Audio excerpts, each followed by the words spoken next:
You're listening to the Suave Lover podcast with your hosts, Benjamin Ritter and James Amaro. SuaveLover.com, advising gentlemen on the art of romance. Now sit back, relax, and enjoy today's episode. You ever have a crazy bitch in your life? That's a great song, by the way. I've had a few, but none like this one in the recent news. This woman was just arrested by the Albuquerque Police Department for calling her alleged ex-lover Okay. over 77,000 times. Sending him 2,000 emails. Wow. 41,000 text messages. No, here's the kicker. 217 singing messages. Oh, of course. And 247 letters. What was this, over the course of a couple of decades? 647 letters. Wow. So you think she liked them? she obviously wanted something from him. Maybe his phone wasn't working. maybe his internet connection was down. Maybe he was actually hurt. Maybe he was in the emergency room. She needed to know now. Have you ever over-communicated or sort of been that guy who's just reaching out to a girl way more than she's interested in reciprocating? Well, I had something really important to tell her, and she wasn't picking up her phone. So I thought if I called her 150,000 times, that she'd finally pick up and listen to me. Oh. Don't you understand who I am, bitch? And all those text messages, she should have read them. Oh. I've had slip-ups in the past. Sure. I've had insecurities with certain types of people. Oh, yeah. Maybe I thought someone was doing something they didn't want them to be doing. But what you learn about dating and relationships, and especially when you're coaching, is you can not be so invested in one person that you're that reactive. You have ways to deal with those types of emotions or those types of insecurities before you learn how to actually just deal with them. Well, I'm not sure what's going on in general with this over-communication, but I think a lot of it is validation and an acknowledgement. But here's an example. There was a gal that I dated, younger girl, who only communicated by text, only when she felt like it. And when she'd surface, my window of opportunity was like 5 minutes. Hey, what's up? And I unfortunately bought into that for a little while. Suddenly I was trying to text and get her to come out and say hello and meet me and try to stay present. And I found it just irritating. I find that I really like punctual girls as a result, because this one was just a flake. I've never had that crazy blow up where I'm just bleeding my heart out, hoping for the best. But I have been on the couch with a girl where suddenly her phone blew up when her ex started doing exactly that. And what did we do? Laughed at him. I mean, there's nothing else you can do, right? Because I don't know what he's going through.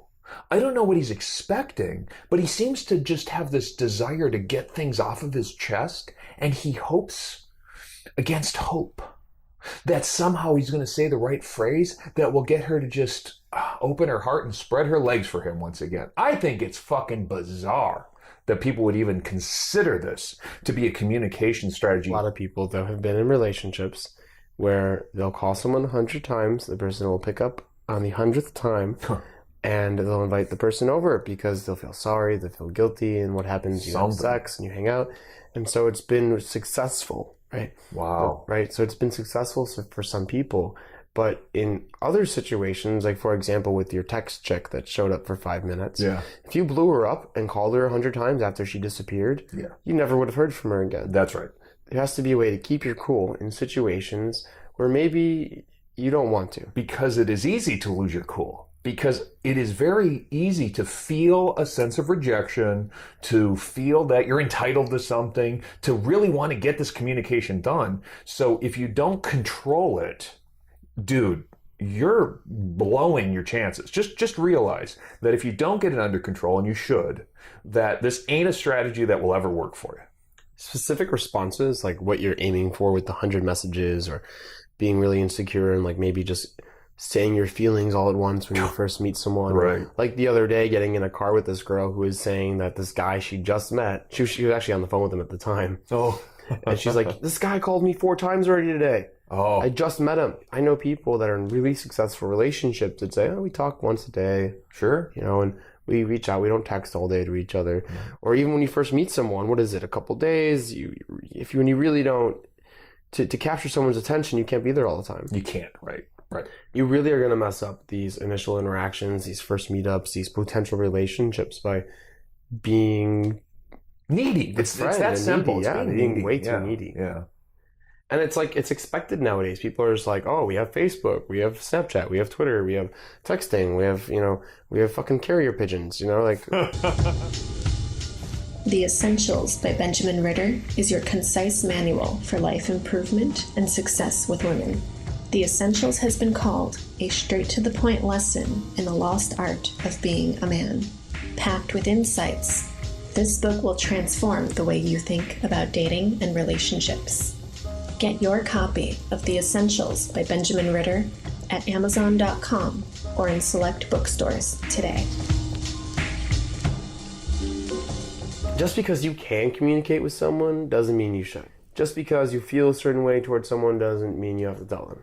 Importantly, having these feelings is normal. It's okay to feel a little bit frustrated or rejected or a little insecure. It's okay to have the feelings. It's now, what do you do about them? You never should be looking for a specific response to be happy. Waiting by the phone, waiting for you to call me up and tell me I'm not alone. That's another song lyric you won't remember, and it's really fucking needy and really sad. Hey, can we pause this so I can go check my phone real quick? I'm waiting for a text message from somebody. Yeah. So what are the main, we kind of touched on them. What are the main ways to show that you're not keeping your cool? Over communication, reaching out, demanding a response, trying to get through with phone call, text, email. What was it? 77,000 or something? Maybe if 77,000 don't work, 78 will. It's one of the rules actually in the Essentials. Oh, it's 78,000 emails minimum first date. No. Is to not use the same form of communication more than twice. Okay. At any time. Don't matter what it is. Especially this is important in initial relationships or interactions. Text her twice, can't text her again until she responds to you. Call her twice, doesn't respond, can't call her again, and you can't text her again. So it's a really good rule to allow yourself the required downtime. I'm sure if she's not texting you, she's not texting you for a reason. Yeah. I'm sure if she's not calling you or picking up your phone call, she's not doing it for a reason. Yeah. It's a pretty good limit because once you go into 3, it's starting to feel needy. 2 is kind of like, oh, I forgot something I wanted to tell you real quick. That's kind of a rule that I've stood by and a rule that's helped me. Wait as long as it takes for her to contact you, to contact her. It's very helpful if she's not a high communicator, or at least not communicating highly with you, that you pace to that. And it's funny because you assume probably if you are very phone attached, I happen not to be, but if you are very phone attached, and I dated a girl who was, her service level expectations were moments because her phone was a very loud bing and she'd pick it up and she'd respond right away. She assumed everybody went through the world that way. Oh, right? we had this issue. Oh, yeah. No, that's right. Exactly. It's like I will turn my phone off for days knowing that if my dad died and I missed the phone call, he's still dead. My urgency is not immediate. If you are expecting or believing or projecting insecurely that she's got your text, she's staring at it, and that bitch just isn't answering you. It's very different than she saw there was a text from you, she's busy at work, or God forbid, she's maybe dating someone else because she's dating a couple of people and you've got a date coming later. Or she's got some preoccupation. Maybe she just had an emergency. Not giving her the benefit of the doubt, I think, is detrimental to both of you. Because now you become that asshole who kept trying to get her to answer your funny text, your cute text and shit like that when her sister went in and had a broken leg and she had business to take care of. I mean, give her the benefit of the doubt. Unless she's right in front of you and you're actually talking to her. Yes. You have no idea what she's doing, if she got the message. And even if she did fucking ignore you, it doesn't really matter because tomorrow's a new day, next week's a new week. And I've been in situations recently which have been really helpful where the outcome does not define the next situation. You're right. Unless you go overboard and really ruin your reputation with the girl. If you keep your reputation and do the 2 text messages, do the 2 phone calls, you reach out appropriately, you don't freak out. The next time you see her, you don't go, why didn't you call me? No, it's like, what you do is you act like it didn't happen. If you show that you didn't care, that you're not outcome dependent, you have other things going on, then that doesn't define your relationship because you didn't ruin the relationship. That's what keeping your cool really does, is it keeps you at a specific social status, or it keeps you kind of non-defined as the weird guy. To her, right, to manage the impression to her, that certainly is what's going to happen. What it'll also help you do, if you can learn to process the fact that you're dealing with some kind of rejection, it'll allow you to handle better the fact that people aren't just sort of puppets in your theater, where when you decide to take them off the shelf and play, they're available. People have complex lives and things going on, and sometimes, my friend, you did not create enough attraction or connection or intimacy to deserve the kind of high availability that a girl who's in demand will give to a couple of guys. She'll flake out on the rest. She'll give a couple of guys that privilege of being available. How to Start a Kinky Relationship by James Amaro is the definitive guide to successful alternative romantic relationships. The book has been called 50 Shades of Grey for Real People. Educational, informative, and irreverent, this book has something to offer anyone who is curious and sexually adventurous. Get your copy of How to Start a Kinky Relationship by James Amaro at Amazon.com or in select bookstores today.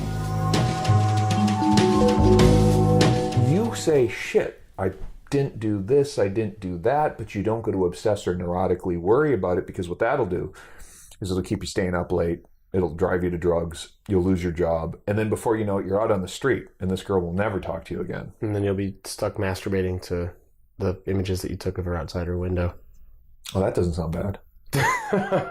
Some other ways to really deal with rejection would be, if you do feel the urge to send that third text message or make that third phone call or the fourth phone call, the fifth one, is to write it down on a sheet of paper. Sure. Write down what you want to say. Process the fact that you have this thing that you're like, God, you're such a bitch. But get it out. But get it out of you, but you ain't got to get it into her. Nice little pun there. You can also have a friend that you want to talk about it with. A lot of times what you need to do to process situations is sleep on it or let time pass. Right. So talking to someone allows you to get the aggression out, allows you to get the anxiety out. Right. And then it allows you to kind of calm down and maybe sleep on it and wake up with kind of a clear head. In the heat of the moment, it's really hard to see how you're being perceived. I mean, you send off these messages as they occur to you. Maybe you've had a couple of cocktails, so you're not abiding by a policy. And for you, these are just thoughts that are bubbling up.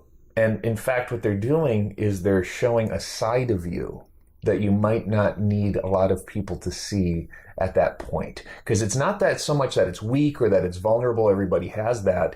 It's that it's really, really unappealing for another person to be subject to your wrath, which is usually how this comes off. It's like, what the fuck? What the fuck? That's the feel. By text 76,000 or email 44,000. These were no longer cute little, look at this funny video that I wanted to share with you. So I've dealt with clients, and I'm sure you have. They'll be rehashing a situation, be like, you have to listen to this, just read this text message, listen to this voicemail. I'm like, read this, look what they posted. And it's like they're reading it off. And as they're reading it off, you see them kind of reprocessing it. And they're like, oh, this doesn't sound as bad as I thought it did. Or, you know, they're saying it to you and you're like, well, what if they actually meant it this way? Or what if it was reframed in this light without your insecurities altering how you define whatever it is you're reading? And your perspective completely changes. Your emotions completely changes how you perceive something. Where this gets so hard, especially, is in written communication, because we know that the voice, the tone, the emotion is deleted in a lot of these texts and brief communications. I just listened to an NPR radio show about lying. In the past, every word was deleted. There was no record of word. Sure. And so lies were deleted. Lies did not stay around. And so now we have writing and we have records.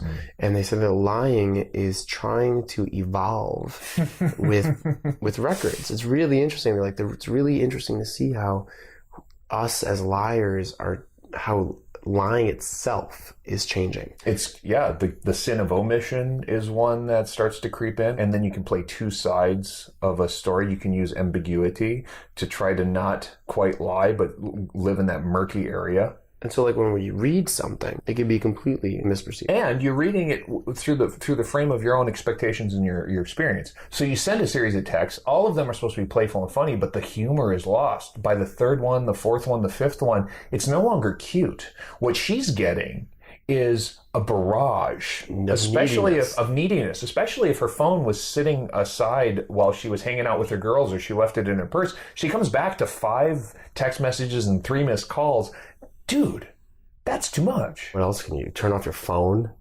Put your phone away. Being cool, I think. Go to the gym. One of the worst things, this has just created all kinds of problems for sleeping and people sleeping with their phone.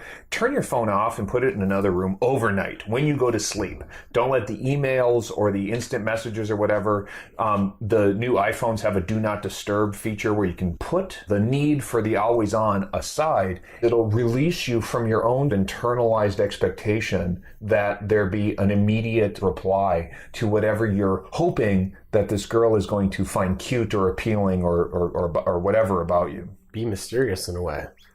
You hold back. Right. And don't communicate your insecurities. Right. Anytime during the relationship. Right. Now, there are some times where honest communication can help clear things up. Sure. Such as, I'm really uncomfortable with X, Y, and Z. Can you please explain it to me? Can we talk about it? Can we come to a compromise? So we're not saying always cover up your insecurities. No. But we're saying don't project them onto somebody else. Yeah, don't make the fact that you're feeling bad or unacknowledged or, God forbid, unloved by a girl that you've known for all of a week. Don't make that her problem, because it's not her problem.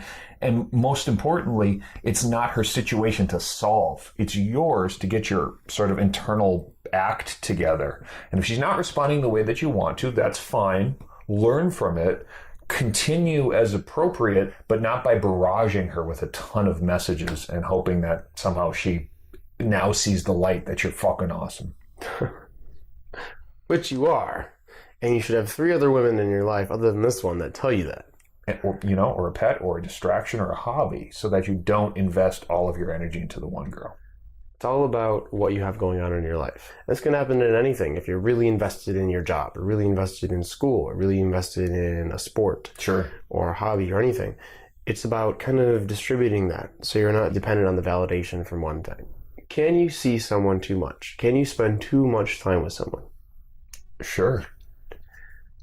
If you enjoy yourself and there's no negative consequences from something, why shouldn't you enjoy it? You should certainly enjoy yourself. Just realize, recognize, or anticipate, for most of us, overexposure familiarity breeds contempt principle. This is the mating and captivity recognition that you got to separate yourself from the source of your attraction, at least to create some mystery. And it comes into play when you text someone or call someone too much. Yeah. If you're around too much, you're going to become familiar. Mm-hmm. You're going to become comfortable. Mm-hmm. You're going to lose some of your allure. Mm-hmm. And great, so you can pair bond and you can become the roommate, right? Mm-hmm. But you want to be the lover. Even right now in your relationship, if it's going really strong and you're just like, wow, we should move in together, and just it's been 3 months and we're just loving each other and spending so much time together, man, keep your cool. I moved in with the girl once after knowing her 3 weeks, and that lasted for about 6 months, and it was a really unpleasant 6 months. There are things that you do in the heat of the moment that are hasty. This cool, I mean, it certainly applies mostly to early stage text messaging. That's what we've been talking about, but it matters in everything. Being cool is not about being the Fonz cool. It's about keeping your composure. It's learning that whatever stimulus that you don't want or whatever circumstances that you weren't expecting, that they're not going to devastate you. That's the essence of this. You've got to be core cool, where you've got your shit together at a very basic and fundamental level, knowing that the world's going to hand you setbacks and that you will take it in stride. Again, not so much partly to manage impressions, partly so that she understands that she's not going to ruin your world, but mostly so you do, motherfucker, so that you've got your act together, so that little things don't eat at you and cause you some kind of ruckus in your psyche. To lose your temper and to Good get angry. Gravy. And any of this is, if you feel that way, follow the same steps, write it down, tell a friend, distance yourself from it, invest in something else, make yourself a little bit more scarce, internalize, feel how you feel. Sure. Do be introspective. These keeping it cool tips apply to anytime you're feeling that you're not in control of yourself. Oh, totally. A family situation where something went badly at a Thanksgiving dinner, a raise that you were passed over for. All of these are going to hopefully guide you not to be reactive, which is kind of what's going on when you're over texting and over communicating. If you're just reactive to the stimulus around you, rather than taking it as data, letting your emotions be, handling them, and then responding in a way that's actually going to get you closer to what you want, which is a very mature and adult thing to do. God forbid we all do it that way. Then if that reactiveness is sort of bubbling over, people are just not going to be attracted to it. They're not going to want to spend time with that kind of drama. I mean, not after very long. What if you can't handle it? What if you're brimming with just frustration and anger and emotions? What would you do? What is the last resort? Well, I know what I'd do. I bet you would do something very similar. I'd do it physical. I'd run it out. I'd go to the gym. Yep. Run it out. Just right. Find someone. Fuck. Yep. Right. Just anything. Right. You need some sort of. I mean, you got to get it out. Yep. You got to get it out. In my case, it's extremely physical. It's got to come out physical. I can't internalize it. I will obsess. It's got to come out physically, and then I can process. Right. And I bet you're very much the same. Very much the same. That's when I had a threesome. Great. Use the anger, right? Yeah, right. Yeah. I'll show both of you. You have been listening to the Suave Lover podcast. Visit suavelover.com to become the kind of man that women crave.